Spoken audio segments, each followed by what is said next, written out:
आज के इस वीडियो में मैं आप लोग को कक्षा 10 से संबंधित मैग्नेट के बारे में बताऊंगा। इसके पिछले वाले वीडियो में मैं आपको मैग्नेट से संबंधित अन्य सभी जानकारियां दिया था। यह वीडियो में मैग्नेट का क्या इफेक्ट है, चला चुंबक कितने प्रकार का है, मैग्नेट कितने प्रकार का है और मैग्नेट का सारा डिटेल्स बातें हम इस वीडियो में हम लोग जानेंगे। ठीक है, गौर फरमाइए प्यारे विद्यार्थी। चुंबक जो है वो दो प्रकार का होता है। चुंबक कितना प्रकार का होता है? दो प्रकार का। एक चला जो चुंबक होता है आपका, उसका नाम है अस्थायी चुंबक। अस्थायी चुंबक। और दूसरा जो होता है चला जिसको हम बोलते हैं अस्थायी चुंबक। क्या बोलते हैं? चुंबक दो प्रकार का, मैग्नेट दो प्रकार का। पहला अस्थायी चुंबक, दूसरा या पहला अस्थायी चुंबक, दूसरा अस्थायी चुंबक। कोई डाउट? प्यारे छात्र बताइए, एचसी और अस्टेड किसका खोज किए थे? चलो यही सब पर मुंह में लाठी ठूसने लगते हैं। एचसी और अस्टेड विद्युत धारा के चुंबकीय प्रभाव का खोज किए थे। एचसी और अस्टेड किसका खोज किए थे? एचसी और अस्टेड क्या बताएं जाने मन, गौर फरमाइएगा कि कोई भी चालक पदार्थ में, कोई भी चालक यदि आप विद्युत धारा प्रवाहित करते हो, क्या प्रवाहित करते हो, तो उसमें एक तो विद्युतीय क्षेत्र जनरेट होता है और एक जनरेट होता है चुंबकीय क्षेत्र। क्या जनरेट होता है? एक विद्युतीय क्षेत्र जनरेट होता है, दूसरा चुंबकीय क्षेत्र जनरेट होता है। तो चला चुंबक मतलब आकर्षण या विकर्षण करने का गुण, यानी हम विद्युत धारा देंगे तो उसमें या तो खींचने का गुण आएगा या फिर धकेलने का गुण आएगा। यही खोज किए थे एचसी और अस्टेड। कौन खोज किए थे? तो चला हम यहाँ चुंबक के बारे में पढ़े तो विद्युतीय क्षेत्र नहीं ना पढ़ेंगे, चुंबक के बारे में पढ़ेंगे, चुंबकीय क्षेत्र के बारे में। यानी हम विद्युत धारा दे रहे हैं और इसमें मैग्नेटिक फील्ड जनरेट हो जा रहा है, चुंबकीय क्षेत्र जनरेट हो जा रहा है। यानी जब जब हम विद्युत धारा दे रहे हैं तब तब इसमें जनरेट हो जा रहा है क्या? आज जैसे हम विद्युत धारा बंद कर दे रहे हैं वैसा ही हमको चुंबकीय क्षेत्र समाप्त हो जा रहा है। यदि कोई चालक पदार्थ में, इधर गौर फरमाओ, उसको छोड़ दो, लिख लीजिए। यदि कोई चालक पदार्थ में विद्युत धारा हम देंगे, करंट देंगे, तो चुंबकीय क्षेत्र जनरेट होगा, मैग्नेटिक फील्ड जनरेट होगा।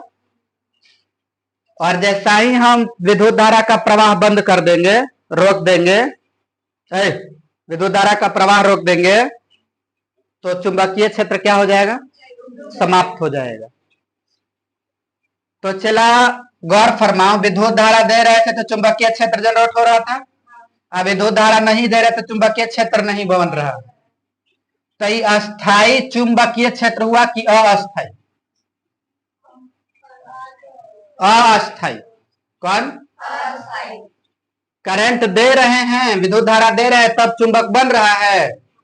आज जब धारा बंद कर दे चुंबक खत्म हो जा रहा है, यानी रुक रहा है, नहीं रुक रहा है। इसमें मैग्नेट नहीं रुक रहा है, मैग्नेटिक फील्ड जो है, चुंबकीय क्षेत्र यहाँ रुक रहा है, नहीं रुक रहा है। विद्युत धारा हम खत्म कर रहे हैं, चलो मारने लगेंगे। ठीक है, पढ़ाई के समय में दिल और दिमाग यहाँ रहना होगा, पहले बता रहे हैं। अधिकांश स्टूडेंट के मन में यहाँ तन रहता है, मन कहीं और रहता है। ठीक है, गौर फरमाइए। हम आपको क्या बताएं कि चुंबकीय क्षेत्र जो है, जैसा ही हम विद्युत धारा रोक देते हैं तो चुंबकीय क्षेत्र खत्म हो जाता है। चुंबकीय क्षेत्र काहे खत्म हो जा रहा है? क्योंकि विद्युत धारा का प्रवाह नहीं हो रहा है, बंद हो रहा है। तो जैसा ही हम विद्युत धारा का प्रवाह बंद कर दे रहे हैं तो चुंबकीय क्षेत्र बंद हो जा रहा है, खत्म हो जा रहा है। तो ये अस्थायी हुआ कि अस्थायी? अस्थायी हुआ। क्योंकि इसमें चुंबकीय क्षेत्र नहीं रह रहा है। कब नहीं रह रहा है? जब हम धारा बंद कर दे रहे, धारा का प्रवाह बंद कर दे रहे हैं, तो चुंबकीय क्षेत्र इसमें रुक नहीं रहा है, खत्म हो जा रहा है। अब खत्म हो जा रहा है तो अस्थाई ना, क्या चीज? तो चलो जी, ये हो गया अस्थाई चुंबक। अस्थाई कोई डाउट है? अस्थाई चुंबक को चला हम विद्युतीय चुंबक भी बोलते हैं। अस्थाई चुंबक को क्या बोलते हैं? कोई डाउट है? अस्थाई चुंबक को ही हम विद्युतीय चुंबक कहते हैं। चला, ये जो चुंबक होता है अस्थाई चुंबक, ये नरम लोहा का, नरम लोहा या मृदु लोहा का बना होता है। नरम लोहा या मृदु लोहा का बना होता है। नरम लोहा या मृदु लोहा। अस्थाई जो चुंबक है, अस्थाई चला आप जिंदगी भर नहीं भूलोगे। अस्थाई मतलब जिसमें चुंबकीय क्षेत्र नहीं रुकेगा, जिसमें चुंबकीय क्षेत्र नहीं रुकेगा। धारा देंगे तो चुंबकीय क्षेत्र जनरेट होगा, धारा नहीं देंगे तो चुंबकीय क्षेत्र नहीं होगा। इसीलिए इसको हम अस्थाई चुंबक कहते हैं। या विद्युत धारा देते हैं तो विद्युतीय चुंबक भी इसी को कहते हैं। कोई डाउट है? अस्थाई चुंबक किसका बना होता है? अब चला, जो हम घर में अपना चुंबक उपयोग में लाते हैं, जैसा ये चुंबक है, ये चुंबक है, ये चुंबक चला जो हम घर में उपयोग में लाते हैं, इसमें मैग्नेट, इसमें जो मैग्नेट का गुण है, चुंबकत्व का गुण है, हर समय बरकरार रहेगा। इसको कहीं भी रख दो। इसमें ऐसा है कि जब विद्युत धारा देंगे तब इसमें खींचने का गुण है, लोहा को चिपकाने का गुण होगा। इसमें ऐसा है कि धारा देंगे तब लोहा को चिपकाएगा, धारा नहीं देंगे तो लोहा को नहीं चिपकाएगा। यानी इसमें चुंबकत्व हर समय बरकरार रहेगा। इसमें चुंबकत्व हर समय, इसको हम बोलेंगे अस्थाई चुंबक। क्या बोलेंगे? वैसा चुंबक जिसमें चुंबकत्व हर समय बरकरार रहेगा, उसको कौन चुंबक कहते हैं? अस्थाई चुंबक कहते हैं। अस्थाई चुंबक चला किस चीज का बना होता है? इस्पात का। किसका बना होता है? इस्पात को ही स्टील बोलते हैं। क्या बोलते हैं? कोई डाउट? कोई डाउट है? चला बोलेगा कि बताइए अस्थाई चुंबक का परिभाषा क्या है? अस्थाई चुंबक का परिभाषा क्या है? तो अस्थाई चुंबक का परिभाषा गौर फरमाओ तो। ये जो चुंबक है चला, इसमें जो चुंबकत्व का गुण है, एक बार आ रहा है, हार्ड मेहनत करके इसमें हम चुंबकत्व गुण ला रहे हैं, तो इसको निकालने में भी हमको मेहनत ज्यादा करना होगा। इस चुंबकत्व को गुण को हटाने के लिए भी इसमें हमको ज्यादा मेहनत करना होगा। कोई डाउट? और अस्थाई चुंबक में आसानी से हम चुंबकीय क्षेत्र ला भी दे रहे हैं और आसानी से हटा भी दे रहे हैं। तो परिभाषा कैसे हम बोलेंगे अस्थाई चुंबक का? कि कठिनता से जो चुंबक बनता है, कठिनता से जो चुंबक बनता है, जो चुंबक बनता, और कठिनता से चुंबकत्व समाप्त भी होता है, और कठिनता से जो चुंबकत्व है वह समाप्त भी होता है। वह उसको क्या कहेंगे? अस्थाई चुंबक। यानी इसमें इसको चुंबक बनाने में बहुत ज्यादा प्रॉब्लम फेस करना होगा। चुंबक बनाने में, अस्थाई चुंबक को बनाने में बहुत ज्यादा मुश्किल का सामना करना होगा। इससे चुंबकीय क्षेत्र को हटाने में भी बहुत ज्यादा मुश्किल का सामना करना होगा। वही यहां लिखवाए अस्थाई चुंबक में कि वैसा चुंबक जिसमें कठिनता से चुंबक बनता है और कठिनता से चुंबकत्व समाप्त होता है, उसको कौन चुंबक कहते हैं? अस्थाई चुंबक कहते हैं। जैसे चला इसका उदाहरण है loud speaker. Loud speaker, loud speaker मतलब समझ में आ रहा है? नहीं, देख सूचक। लाउड स्पीकर बोलने का मतलब चोंगा उंगा में हम लोग यूज करते हैं देख सूचक। उसके बाद गैल्वेनोमीटर, गैल्वेनो, ये सब जो उदाहरण है किसका उदाहरण है? अस्थाई चुंबक का उदाहरण। कोई डाउट? उसके बाद आपसे पूछेगा अस्थाई चुंबक का। किसका पूछेगा? तो चला अस्थाई चुंबक में क्या कर देंगे? बस यहां लगा देंगे कि जो आसानी से चुंबक बनता है, जो बहुत आसानी से हम चुंबक बना पाते हैं और आसानी से चुंबकत्व भी उसमें समाप्त हो जाता है, वैसा चुंबक जिसको बनाने में हमको बहुत सरल हो और उसका चुंबकीय क्षेत्र को समाप्त करना भी सरल हो, आसानी हो, उसको क्या कहेंगे? अस्थाई चुंबक कहते हैं। कोई डाउट? इसका उदाहरण है चला जी विद्युत घंटे। अस्थाई चुंबक का उदाहरण है क्या चीज? विद्युत घंटे। विद्युत जैसा ही हम देते हैं चला जी विद्युत धारा आप दीजिएगा तो क्या होगा? बजने लगेगा। विद्युत घंटे, डायनेमो, डायनेमो इत्यादि, ये किसका उदाहरण है? अस्थाई चुंबक का। ठीक है। और अस्थाई चुंबक का उदाहरण लाउड स्पीकर, देख सूचक, गैल्वेनोमीटर। कोई डाउट? डाउट है? फिर से एक बार समझ लेते हैं। हम आपको बताएं कि एचसी और अस्टेट चाचुक खोज किए थे विद्युत धारा के चुंबकीय प्रभाव। विद्युत धारा के चुंबकीय उनके अनुसार चला जी एचसी और अस्टेट के अनुसार यदि आप कोई पदार्थ में विद्युत धारा प्रवाहित करते हो तो उसके आसपास में विद्युतीय क्षेत्र और चुंबकीय क्षेत्र जनरेट हो जाता है, यानी आकर्षण या विकर्षण करने का गुण आ जाता है, जिसके कारण चला हम लोग को 33,000 वोल्ट खींच लेता है। यही मामला है। हम आप लोग को बताए थे कि 33,000 वोल्ट क्या कर लेता है? किस गुण के कारण? विद्युत धारा के चुंबकीय क्षेत्र के कारण, चुंबकीय प्रभाव के, इसलिए ना खींच लेता है। तो यहाँ चुंबकीय क्षेत्र जनरेट हुआ। अब चला चुंबकीय क्षेत्र इसमें कब तक बरकरार रहा है? जब तक हम विद्युत धारा दे रहे हैं, विद्युत धारा प्रवाहित कर रहे हैं, तब तक इसमें जनरेट रह रहा है क्या? आज जैसा ही हम चुंबकीय विद्युत धारा बंद कर दे रहे हैं तो क्या हो जा रहा है? चुंबकीय क्षेत्र समाप्त हो जा रहा, इसीलिए इसको हम बोलते हैं अस्थाई चुंबक। और अस्थाई चुंबक को हम विद्युतीय चुंबक भी कहते हैं। कोई डाउट है? कोई डाउट?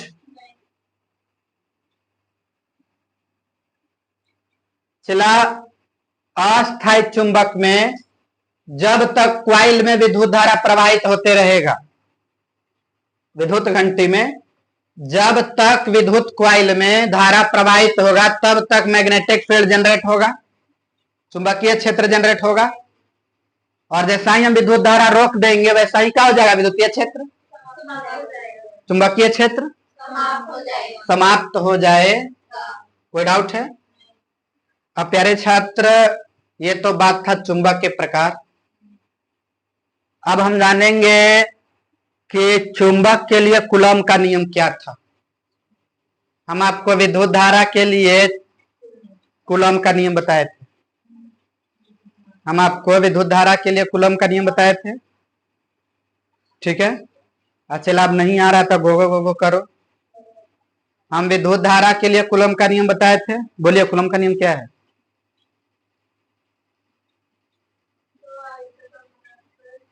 गौर फरमाइएगा। ठीक है, इधर चला। सबसे पहले हम लोग जानते हैं, याद करवा देते हैं हम आप लोग को कि विद्युत धारा के आवेश के बारे में कूलॉम का नियम क्या है। विद्युत धारा के आवेश के बारे में कूलॉम का नियम क्या है? विद्युत के लिए कूलॉम का नियम, कूलॉम का नियम। चला कूलॉम कहता है, कूलॉम के अनुसार कि यदि दो आवेश है, यदि दो आवेश है Q1 तथा Q2, Q1 तथा, और इसके बीच का दूरी r है, इसके बीच का दूरी r है, तो उस पर लगने वाला आकर्षण बल या विकर्षण बल, उस पर लगने वाला आकर्षण बल या दोनों आवेशों के गुणनफल के समानुपाती तथा उसके बीच के दूरी r के वर्ग के व्युत्क्रमानुपाती होता, यही मामला था। यानी जो आकर्षण बल, एक आकर्षण बल या विकर्षण बल, तो अलग अलग आवेश रहेगा तो विकर्षण, आकर्षण, सजातीय आवेश रहेगा तो विकर्षण। तो F है वो समानुपाती होगा Q1 इंटू Q2, यही झोल है। अब फिर अगला क्या कहता है कि जो आकर्षण या विकर्षण बल है उसके बीच के दूरी के वर्ग के व्युत्क्रमानुपाती होता, यही मामला है, और यही मामला है। इसको हम समीकरण पहला करते थे, इसको समीकरण, अच्छा सोल्व करते थे इसको समीकरण 1 और 2 से, तो F बराबर मिलता था हम लोग को Q1 इंटू Q2 बट्टा R स्क्वायर, और ये चला जी समानुपाती का चिन्ह हटा देते तो 1/4 पाई एप्सिलॉन नॉट, बताए थे कि यदि समानुपाती का चिन्ह हटाएंगे तो F बराबर होगा 1/4 pi epsilon not Q1 into Q2 बटा R स्क्वायर। यही चला आवेश, दो आवेशों के बीच लगने वाला विद्युत के लिए कूलॉम का नियम है। किसका नियम है? कूलॉम का नियम है, यही झोल था, बाद में पूछिएगा। जो F है, जो बल है, ये चला हम यहां से समानुपाती का चिन्ह हटाएंगे तो हम आपको बताए थे कि यहाँ 1/4 पाई एप्सिलॉन नॉट लगा देंगे, कोई कांस्टेंट, कोई कांस्टेंट आएगा जो 1/4 पाई एप्सिलॉन नॉट होगा। ये आवेश के परम वैद्युतशीलता है, विद्युत धारा के आवेश के परम वैद्युत 4 पाई एप्सिलॉन नॉट बताए थे। एप्सिलॉन नॉट जहां क्या है, निर्वात की परम वैद्युतशीलता, एप्सिलॉन नॉट क्या था, निर्वात की परम वैद्युतशीलता, यही झोल है। ये चला आवेश के लिए था, किसके लिए था? आवेश के लिए, विद्युत धारा के आवेश के लिए कूलॉम का नियम था। अब चला विद्युत धारा के चुंबकीय क्षेत्र के लिए कूलॉम का नियम क्या है? विद्युत धारा के चुंबकीय क्षेत्र के लिए कूलॉम का नियम क्या जानते हैं? चला इसमें आवेश था ना, उसमें प्रबलता होगा, क्या होगा? प्रबलता होगा, ठीक है। और गुरुत्वाकर्षण में याद करो, यदि दो पिंड रहता था, दो द्रव्यमान का वस्तु रहता था, अरे हम बताए थे कि F समानुपाती m1 इंटू m2 बट्टा R स्क्वायर, यही था ना गुरुत्वाकर्षण का नियम। तो जहां m इसमें द्रव्यमान है, m इसमें भारी है, यहाँ जो Q है ये आवेश है, क्या है? आवेश। जो अभी हम यूज करेंगे चला जी वो प्रबलता है, क्या है? प्रबलता। गौर फरमाइएगा, मामला क्या है सरकार कि अगर दो चुंबक लेते हैं जिसकी प्रबलता क्रमशः m1 और m2 है, दो चुंबक ले लिए, चुंबक के लिए न चला जी, विद्युत के लिए कूलॉम का नियम। अब हम किसके लिए? चुंबक के लिए कूलॉम का नियम, किसके लिए? कूलॉम का नियम। मान लिए कि अगर दो गो हम चुंबक ले लिए जिसकी प्रबलता क्या है, m1 m2 है, तथा इसके बीच का दूरी क्या है? ये इसके बीच का दूरी r है, तो इसके बीच जो लगने वाला बल होगा ना, जो इसके बीच लगने वाला बल होगा वो ये दोनों क्या है, m1 m2 प्रबलता, ये दोनों प्रबलता के गुणनफल के समानुपाती होगा, ये दोनों प्रबलता के गुणनफल के समानुपाती होगा। ये दोनों प्रबलता के गुणनफल के समानुपाती होगा तथा इसके बीच का जो दूरी है उसके वर्ग के व्युत्क्रमानुपाती होगा। चला ध्यान से पढ़ो, तीनों नियम तेरा क्लियर कर दिए नहीं? विद्युत के लिए कूलम का नियम, चुंबक के लिए कूलम का नियम, गुरुत्वाकर्षण का नियम याद है? हम यहाँ आपको बताएं कि अगर कोई दो चुंबक लेंगे जिसकी प्रबलता क्रमशः M1 और M2 है और उसके बीच का दूरी R है, तो उस पर लगने वाला आकर्षण बल या विकर्षण बल, लगने वाला आकर्षण बल या चुंबक है तो चला या तो चिपकाएगा या फिर धकेलेगा, तो लगने वाला क्या आकर्षण बल या दोनों प्रबलताओं के गुणनफल के समानुपाती है तथा उसके बीच के दूरी के वर्ग के व्युत्क्रमानुपाती होता है। कोई डाउट? चले एक मान लेंगे समीकरण पहला और इसको मान लेंगे, लिखेंगे समीकरण फर्स्ट तथा सेकंड से। देखिए तो कट नहीं ना रहा है, समीकरण फर्स्ट तथा सेकंड से, ठीक है? फर्स्ट सेकंड से लेंगे तो क्या होगा? एफ समानुपाती, एफ है बराबर है ना, चला यहाँ हो जाएगा M1 इंटू M2 बटा R स्क्वायर। अब चला जी समानुपाती का चिन्ह यहां से हटाते हैं, समानुपाती का चिन्ह हटाएंगे तो म्यू नॉट 4 पाई आएगा कांस्टेंट, म्यू नॉट 4 पाई कांस्टेंट आएगा M1 इंटू M2 बटा R।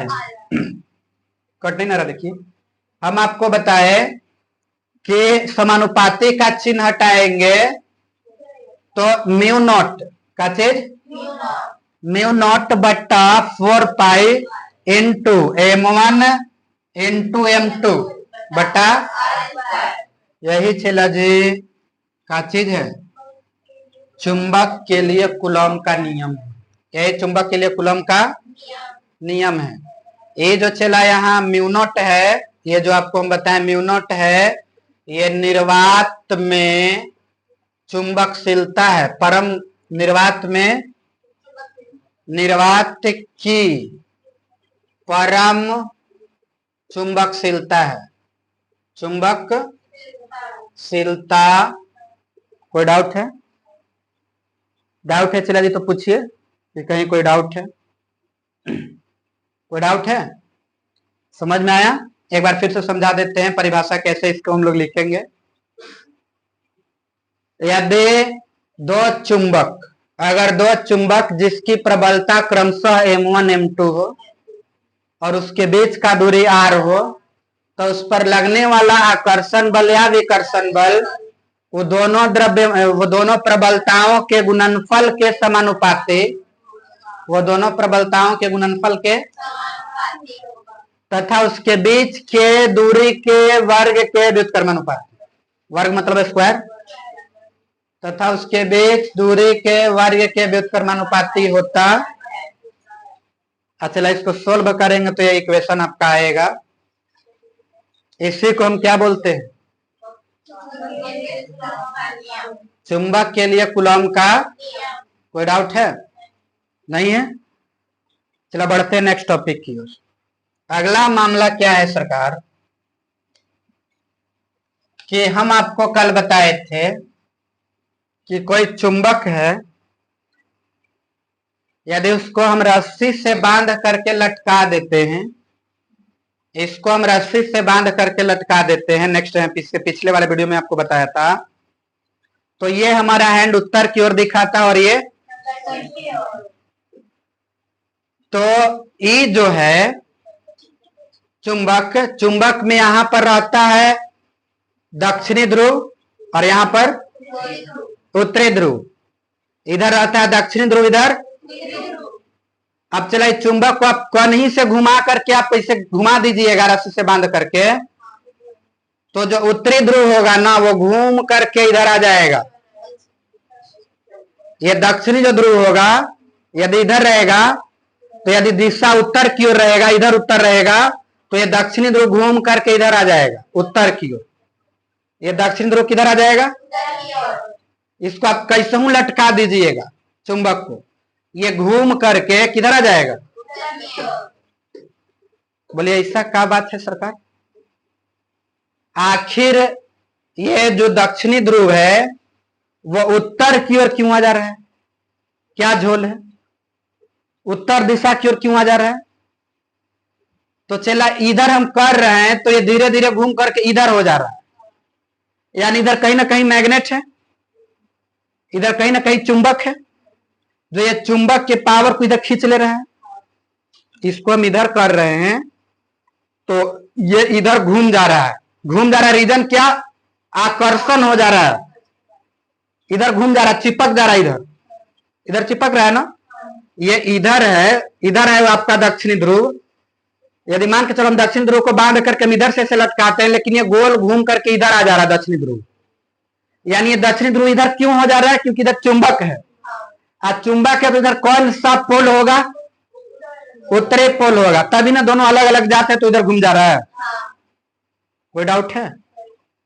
इसी को चला हम बोलते हैं पार्थिव चुंबक। क्या बोलते हैं,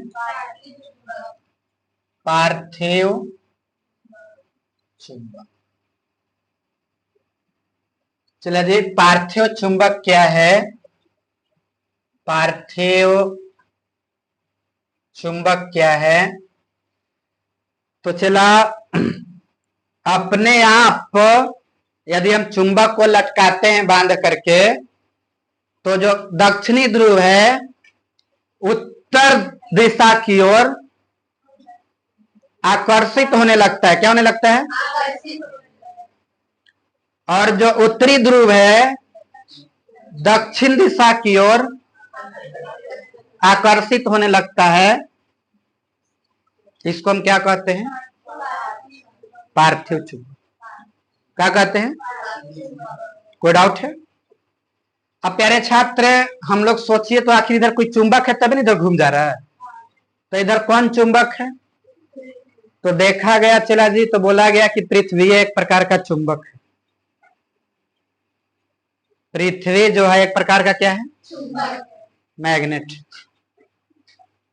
जो धरती है वो एक प्रकार का क्या है, मैग्नेट। जैसा चलो देखो, ये आपका धरती है, क्या है, पृथ्वी है, और यहां मान लिया इसमें चला दो पोल रहेगा, एक नॉर्थ ध्रुव रहेगा, एक साउथ ध्रुव रहेगा। कोई बंदा इस पर चुंबक यहां लटका रहा है, तो चुंबक मान के चलो कि हम यहां लटका दिए, ये मेरा मैग्नेट, ये मेरा क्या है, ये मेरा मैग्नेट है। मैग्नेट है तो यहां साउथ है, तो यहां नॉर्थ रहेगा तब ना इधर घूमेगा नॉर्थ, और यहां क्या रहेगा, तभी ना आकर्षण होगा, चुंबक को लटकाएंगे तो। हम आपको बताए थे ध्रुव जो होता है वो चुंबक से थोड़ा सा अंदर होता है, चुंबक से थोड़ा सा अंदर होता है, बताए थे इसके पिछले वाले वीडियो में। तो चला जी, जो पृथ्वी है, पृथ्वी एक प्रकार के चुंबक की भांति व्यवहार करता, कोई डाउट है। यदि पृथ्वी चुंबक नहीं होता तो जो चुंबक का जो दक्षिणी ध्रुव था उत्तरी ध्रुव की तरफ, उत्तर दिशा की ओर नहीं पहुंच जाता, कोई डाउट है। अब चला, जो पृथ्वी के ध्रुव को जो काटता है रेखा, पृथ्वी के जो ध्रुव को काटता है रेखा, उसको हम भौगोलिक अक्ष कहते हैं। इसको कौन अक्ष बोलेंगे, भौगोलिक अक्ष कहेंगे, कोई डाउट है। जो पृथ्वी के ध्रुव है ना, ये ना ध्रुव है, जो पृथ्वी के पोल को जो काटता है उसको कौन अक्ष बोलते हैं। और चला, जो चुंबक के ध्रुव को काटेगा, इसको जो काटेगा उसको चुंबकीय अक्ष बोलेंगे। चुंबक है ना, चुंबक के जो अक्ष को जो काटेगा, यही ना अक्ष है, ध्रुव है, चुंबक के जो ध्रुव को काटेगा उसको हम बोलेंगे चुंबकीय अक्ष। क्या बोलेंगे? कोई डाउट है? कोई डाउट है? अब चला भौगोलिक अक्ष के लंबवत जो काटेगा, ये भौगोलिक अक्ष है ना, ये भौगोलिक अक्ष है। भौगोलिक अक्ष के जो लंबवत लाइन काटता है उसको भौगोलिक याम्योत्तर कहते हैं। क्या कहते हैं? भौगोलिक याम्योत्तर। भौगोलिक याम्योत्तर। उसके बाद जो चुंबकीय अक्ष के समानांतर लंबवत काटता है, ये न चुंबकीय अक्ष, और यही ना चुंबकीय अक्ष। चुंबकीय अक्ष के जो लंबवत काटेगा यही ना चुंबकीय अक्ष है। यदि मान लेते हैं कि इसके लंबवत जो इसे काट दिए, यही लंबवत काट दिए, तो ये जो रेखा काट देगा, चाहे बीच से ही काट दीजिए चाहे कहीं से काट दीजिए, इसको हम बोलेंगे चुंबकीय याम्योत्तर। क्या बोलेंगे? कोई डाउट है? कोई डाउट? अच्छा, जो यहाँ कोण बनता है ना, ये वाला जो कोण बना, इसको हम बोलते हैं दिक्पात कोण। कौन बोलते हैं? दिक्पात कोण। कोई डाउट? कोई डाउट है? चला फिर से एक बार समझ लेते हैं। हमारा पृथ्वी चला चुंबक की भांति काम करता है, चुंबक है। यहाँ नॉर्थ होगा, यहाँ साउथ होगा।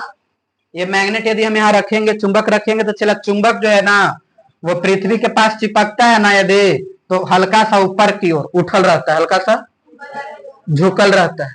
ठीक है। जो पृथ्वी के ध्रुव के जो काटेगा उसको हम बोलेंगे क्या चीज? भौगोलिक अक्ष। और चुंबक के जो ध्रुव को काटेगा उसको चुंबकीय अक्ष। भौगोलिक अक्ष को जो लंबवत काटेगा उसको भौगोलिक याम्योत्तर। जो चुंबक के लंबवत काटेगा उसको चुंबकीय याम्योत्तर। उसके बाद